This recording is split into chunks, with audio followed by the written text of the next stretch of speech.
Hello शोर मेरे को लकवा थे आप है क्या गड्ढा लिकार लेट दा पे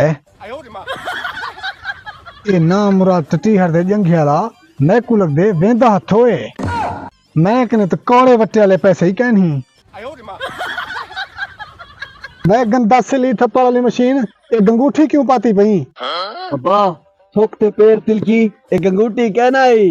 मैं मच्छरे दे डर के न लुकार पाती पिया हमी बे उतरा असा सुने मच्छर सिर्फ खून पीनन मैं को लग दे तेरा दिमाग ही पी गए अब्बा तुस आप पक्के ते सुन दो मैं को रूड़ी ते सुमलान दो मेरा पुत्र तोरे जान के पहले तोरी माई मेरे नाल इहा काम करेंदी है सवेरे जो उठता हम ना बात करें मच्छर ना थब्बा निकलता हा हेल अब्बा वात है कबूतरे ला खोखा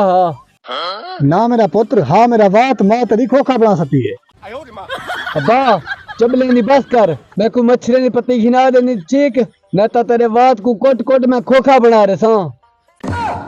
वे गंदी पराई जमीन वाली मूली सवेरे दा सिर खा गए मेरा तू तो भिरा तेरा केरे गल गए दिसदा के नहीं पिया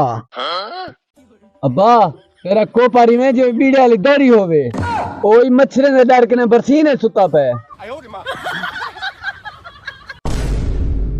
हेल मैं को लग दे मच्छरी दे वालंग ने पकड़ तो पीक झूठी है भाई अब्बा पेंग तो पेंग मच्छर मेरे सिर ते सीधन खेदन मैं को पक्का खेंडे थे हुन हेल अब्बा मच्छरे तेरे सिर को कौन समय चट की दे कौन लाना तो तेरी जिंदगी दे होते हैं मेरे वास्ते नहीं चाहिए आया अब्बा लो धेप दी कोई हाथ होंदी है तू तो मुद्दी वाली कर देगी मैं को अदा जेरी तंगाल कीती है तू सिर नाकदार कसम चवा no, no, no, no.